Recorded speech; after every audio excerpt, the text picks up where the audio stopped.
झारखंड में जैसे कि आप जान रहे हैं कि इलेक्शन का झारखंड विधानसभा चुनाव का घोषणा शुरू हो गया है, जिसमें से 13 तारीख पहला चरण का और दूसरा चरण 20 तारीख को होने वाला और 23 को परिणाम आ जाएंगे और किसकी सरकार बनेगी वो हमें 23 तारीख को पता चलेंगे। हम कुछ युवाओं से जानना चाहते हैं कि आपकी राय में किसकी सरकार बनेगी। सबसे पहले बता दें कि जेएमएम सरकार मैया योजना और अबुआ आवास योजना के तहत अपनी सरकार बनाने की दावादारी करती है।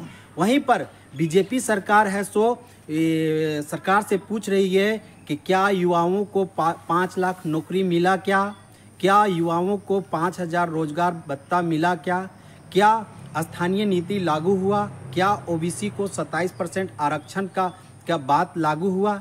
ये सब मुद्दों के साथ बीजेपी चुनाव पर दोबारा लड़ना चाह रही है। तो हम युवाओं से जानना चाहते हैं कि क्या इन लोगों की राय है। अच्छा, आप बताएं किसकी सरकार बनेगी। सरकार तो खैर वो तो हम लोग के डिपेंड करेगा कि हम लोग किसको चुनेंगे। बाकी हमें सरकार ऐसी चाहिए जो युवाओं को रोज़गार दे, नीति सिद्धांत पर वो काम करे और एक पारदर्शी तरीके से परीक्षा कंडक्ट कराए। ऐसी सरकार हमें चाहिए। अच्छा, हेमंत सोरेन ने भी तो हाल फिलहाल में एग्जाम कराया। उन्होंने कहा था पूरे साफ सुथरा से हम लोग ने एग्जाम करवाया है। सीजीएल के जो मुद्दे उन्होंने बार सीजीएल पर वो बोल रहे हैं कि पूरे साफ सुथरा एग्जाम पारदर्शी तरीके से हुआ। इसके लिए उन्होंने इंटरनेट भी बंद किया ताकि पेपर की मामला जो लीक का मामला था इसे रोका जाए और पारदर्शी तरीके से एग्जाम कराया जाए। इस पर आपका क्या कहना है? जी, पारदर्शी तरीके से तो साफ दिख रहा है कि नहीं हुआ है, क्योंकि इतना नेट बंद कहीं ना कहीं नेट बंद इसलिए किया गया क्योंकि जो सीट जो बेचा गया है था अधिकारियों के द्वारा, जो वो ज़्यादा वायरल ना हो इसलिए वो नेट बंद किया गया था। नेट पेपर तो यानी आपके कहने का मतलब है कि वो खुद चोरी करने के चोरी को अपने चोरी को छुपाने के लिए नेट बंद किया गया था। अच्छा, आप बताइए आपका क्या नाम हुआ? अर्जुन कुमार। हाँ, आपकी राय में क्या है? सबसे पहले तो हम लोग जब भी कोई सरकार को चुनते हैं उसका मेन मुद्दा होता है कि वो हमारे लिए क्या करते हैं। और अभी अगर हम युवा हैं और हम जैसा कि तैयारी कर रहे हैं, हमने भी सीजीएल का एग्ज़ाम दिया और हमने उसके परिणाम आने से पहले ही उसके विपरीत परिणाम हम लोगों ने देखे, बहुत झेले भी। हमने हजारीबाग से लेकर के रांची तक मार्च भी किए, उसके भी परिणाम हम लोगों ने झेले।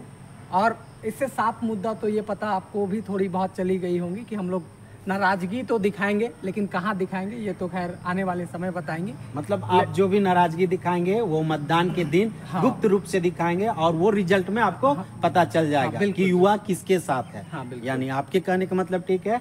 बट आप अभी फिलहाल जो हेमंत सरकार के कार्यों से क्या खुश हैं? देखिए, कार्य जो है वो प्रत्यक्ष रूप से पूरे जनता के सामने है, हमारे सामने भी रही। हमारी तो मेन मुद्दा ये होती है कि अगर हम कुछ सरकार के हम नेतृत्व में अगर हम पढ़ाई कर रहे हैं तो उनकी ज़रूरी ये भी बात हो जाती है कि वो हमारे लिए क्या कर रहे हैं। और हमें जहाँ तक लगती है हम इस बात से सहमत नहीं है कि वो हमारे लिए कुछ बेहतर कर पाए हैं, क्योंकि मेन अगर किसी भी राज्य का या देश को देखा जाए तो युवा मेन मोहरा होती है। और अगर हमारे साथ ही अगर गलत हो रहा है तो फिर हम आगे जा कर के क्या उसके नेतृत्व करने का या राज्य को बढ़ाने के बारे में हम क्या सोच सकते हैं। अगर वो परिणाम ही अगर गलत हमारे साथ हो तो हम अच्छा कितना ही सोच सकते हैं। ये मुद्दा रहेंगी जो हमारा। अच्छा, जैसे कि अभी पता चल रहा है कि मैया योजना की राशि 1,000 से 2,500 कर दिया गया, जिसमें बीजेपी का कहना है कि ये उनका चुनावी स्टेंट है, चुनाव के समय ही ये जारी किया। इस पे आप क्या कहना चाहते हैं? नहीं, ये जो दिया गया है 1,000 रुपया ये बिल्कुल गलत है, क्योंकि आदमी को महिला लोग का सशक्त करना जरूरी है, ना कि लुभावना दे के 1,000 रुपया में दे के से वोट खरीदने के जैसा हो रहा है, जो बिल्कुल गलत है। एक ऐसे योजना आना चाहिए जो महिला पूरा सशक्त हो, किसी उनको रोजगार मिले, रोजगार ना कि उनको पैसे। इससे क्या होता है कि उन्होंने उनकी मतलब जो अंदर से जो आती है आत्मसम्मान बोलते हैं वो नहीं मिल पाता है। लगता है कि राशि कोई दिया हुआ राशि है उसको यूज। जी बिल्कुल। और ये अबुआ आवास के हेमंत सोरेन हाल फिलहाल अबुआ आवास सभी के लिए 3 कमरों का पक्का मकान देने का किया है। इसमें सभी गांव में दिया जा रहा था। इस पे आपको क्या कहना है? ये भी क्या चुनाव का स्टैंड माना जाएगा? हाँ बिल्कुल, देखा जाए तो वही स्टैंड ही माना जाएगा, क्योंकि देख रहे हैं अब वो आवाज़ शायद ही किसी किसी को मिला है, शायद ही मिला है, शायद हो सके जिसका कांटेक्ट हो, जिसका पहुंच हो ऊपर तक, शायद उसी को मिला हो। लेकिन ये ग्राउंड लेवल में बिल्कुल ये सुचारू रूप से नहीं चला है। तो ये भी एक चुनावी मुद्दा है जो कि अपना वोटरों को आकर्षित करना चाह रहे लोगों अपनी ओर। अच्छा, सीजीएल के मामले में आपको क्या कहा? आप सीजीएल के एग्जाम दिए थे? जी बिल्कुल दिए थे, हम 2 बार सीजीएल के एग्जाम दिए। और दोनों बार आपका रद्द हो दोनों बार मेरा रद्द हो बहुत गया। आपका पैसा भी खर्चा हुआ होगा जाने आने में। जी बिल्कुल। हाँ। मेरा 2 बार जमशेदपुर दिया था, दोनों बार आने जाने में बहुत सारा प्रॉब्लम्स हुआ, पैसा खर्च हुआ, हरासमेंट हुआ, यहाँ तक कि घर से भी बोलना पड़ा कि हमको एग्जाम है, घर में पैसा देने के लिए भी दिक्कत होता था। लेकिन ये सरकार हमारे जैसे गरीब स्टूडेंट्स की प्रॉब्लम को नहीं समझ पाती है। बस अपना मुद्दा है कि उसके बस सरकार कैसे बनाना है, वोटरों कैसे आकर्षित करना है, इसी मुद्दों को लेकर सिर्फ अफवाह जैसा फैलाती है कि ये करेंगे वो करेंगे।